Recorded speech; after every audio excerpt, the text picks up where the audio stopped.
up. Power up.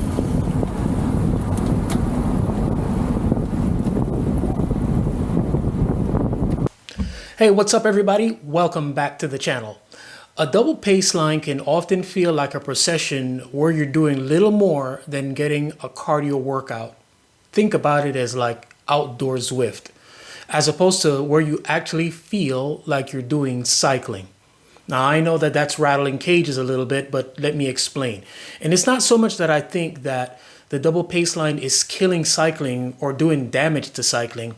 I just think that the way how the double paceline is run, or the adoption of it, is not giving new cyclists the opportunity to develop some very invaluable skills so that they can really enjoy the sport.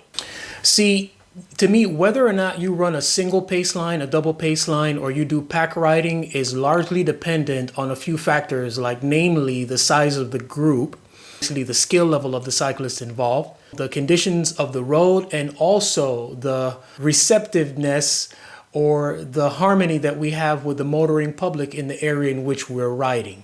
So why am I on about this? Well, two factors really. One of them is just my own observation as I hop around and do different rides, even having an opportunity to recently do my own ride. And the other is conversations that I have with cyclists. As an example, after one of our group rides, I just walked around and stuck my camera in the face of a few local cyclists of varying experiences and asked them what they thought about the double paceline or pack riding, and here's what they had to say. All right, what's your name? Jamie Young. And how long have you been riding, Jamie? Since the pandemic, I would say 3 years now. Okay, so do you prefer riding in a double paceline or in a Peloton? I prefer to ride with experienced riders like yourself. But as far as the structure, you don't have a preference? I do not. I just like experienced riders. Safety first. Safety first. All right, Jamie, appreciate it. Yes. Tell us your name and how long you've been cycling. Roger Fenord, about 30 years. You're an old school guy. Old school. All right, Roger. Do you prefer riding in a double paceline or in a Peloton? Peloton. Can you tell us why? Free. Just go with the flow. Which one would you consider to be safer? It's about the same. Okay. It all depends how experienced the riders are around you. So you're saying that the experience of the riders and their skills. That's what makes the whole world of it. All right, tell us your name. Kelby Angeles, Kelby, how long you been cycling? since 2015, I think it was November 2015. Okay. And in your riding, do you prefer to ride in a double paceline or in a Peloton? I prefer a double paceline, but How come you prefer the double paceline? I think more organized. More organized? Yes, more but structured? with these people, it's hard to do that. All right, tell us your name. My name is Kofi. How long you been cycling, Kofi? Since 2016. 2016. Okay. Yeah. Okay, when you ride, do you prefer to ride in a double paceline or in a Peloton? It depends on the ride. So I mean, if it's a hot and heavy ride, I prefer the Peloton. If it's a chill ride where you're just getting in base miles, I prefer double paceline. What makes you prefer one over the other?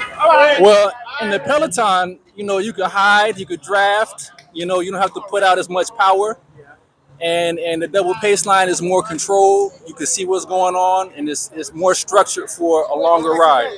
Do you think the experience of the riders has anything to do with it? Definitely. When you're in a Peloton, you got to have your head on the swivel. You got to know what's going on around you at all times. So I would say Peloton is definitely for a more experienced rider. It should be. Even though a lot of guys, they want to get in the Peloton and don't really know what they're doing. So Tell us your name. Phil. That. Feel that. How long you been cycling, Phil? Since I picked up a bike 2010, but I wasn't that serious about it. I was just regular riding. That was just bull. Just messing around? Just messing around. Okay. So in your riding, do you prefer to ride in a double paceline or in a Peloton?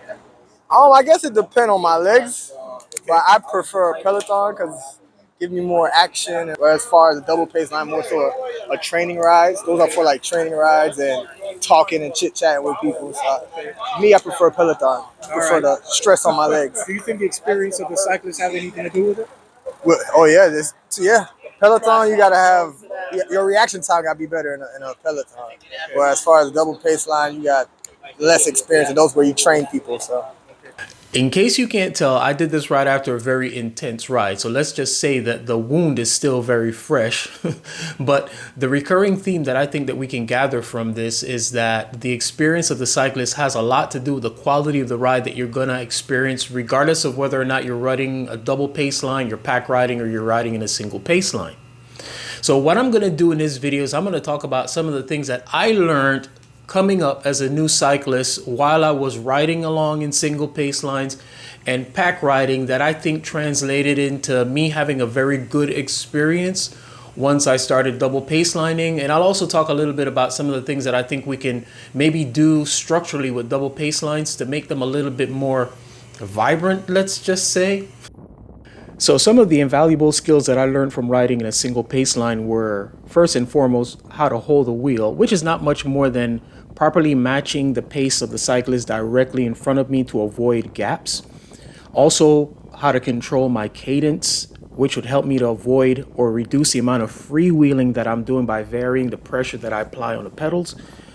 Drafting and drafting in an echelon were really, really important. That has to do with positioning, whether I'm behind the cyclist's left shoulder or right shoulder, depending on the general orientation of the wind. But what are some of the skills you've learned from riding in a single pace line? Please share those in the comment section below. Now, there's no question that learning how to ride in a pack or a peloton can be very intimidating. But some of the skills that I learned coming up were how to move around other cyclists comfortably, how to get stuck in and be able to drop my cadence and still stay with the pack, maybe going down to 80 RPM or something like that and still being able to hold a very high speed. I learned the art of feathering my brakes, and I learned how to corner in tandem, comfortably cornering around other cyclists without feeling like either I was going to bump into them or they were going to bump into me. Now, there's no question that riding in a peloton is not for everybody. For me, it's a rush.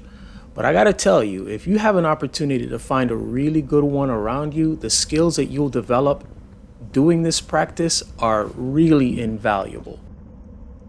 See, back when I started cycling, back in the early 90s, the double pace line wasn't something that we did consistently or even structurally. Most of the rides were either in a single pace line or you were doing pack riding. We would typically use the single pace line for groups of up to 10 or 15.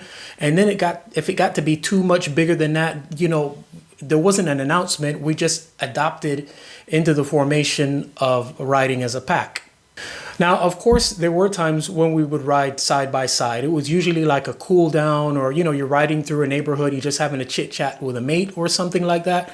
But we certainly didn't do what most of the group rides that I see do today, which is you have two very long stretched out lines where there's very little, if any, rotation, and it just kind of becomes a procession.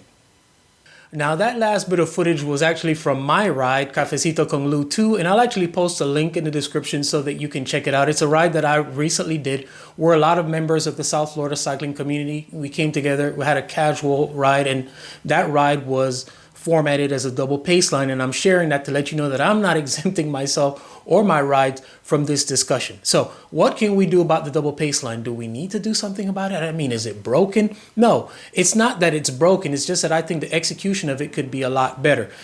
In a double pace line where you go more than 25 or 30 deep, you start to have a problem where the group gets too stretched out. You start to have problems with surging, gaps, people getting dropped and doing intervals because the group is stretched out. In a situation like that where you have more than 25 or 30 cyclists in each line, I believe that a peloton or a pack riding is better because it compresses the group, it reduces the surging, it helps the group to get through lights a lot better.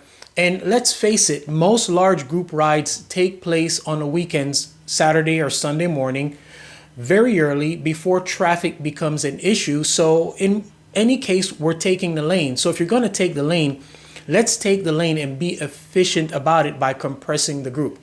Now, if that's not doable, then we need to talk about how we can do the double pace line better.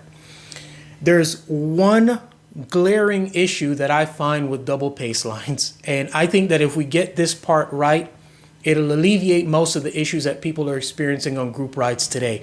And that's that the distance between the both lines is too wide. The problem when the groups are too big, and I'm talking about like you can drive a car between the cyclists, is that number one, you're not maximizing the efficiency of drafting. Technically, the two riders in the front should be literally shoulder to shoulder. And that's why in one of my videos, I emphasize the importance of doing bump drills so that you get used to the idea of being close to the cyclist next to you.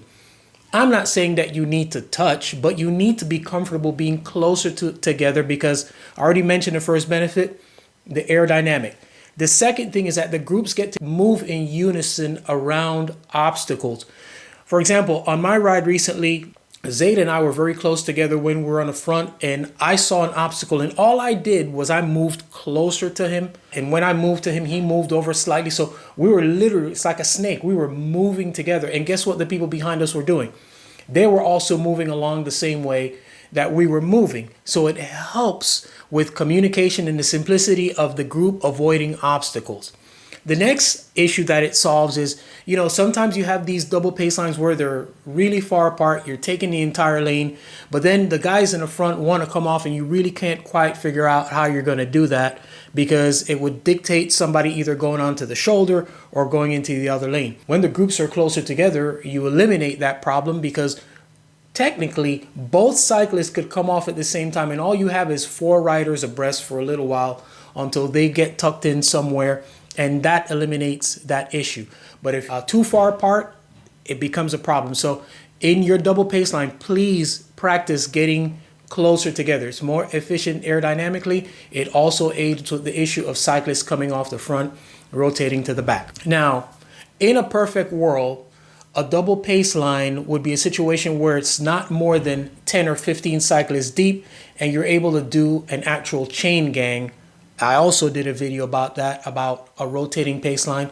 I'll also post a link in the description about that ride, but it is literally the most efficient way to be able to get down the road.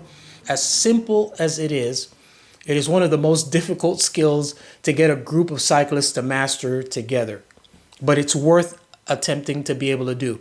Now, if you have one of those where it's too long, too deep, then what you need to have is you need to have a rotation of 10 or 15 riders in the front.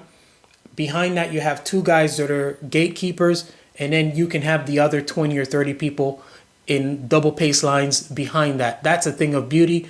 There are few rides down here that actually practice that, where the skilled guys are rotating in the front.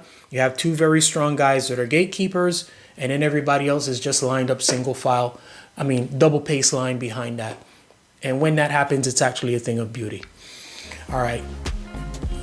That's it.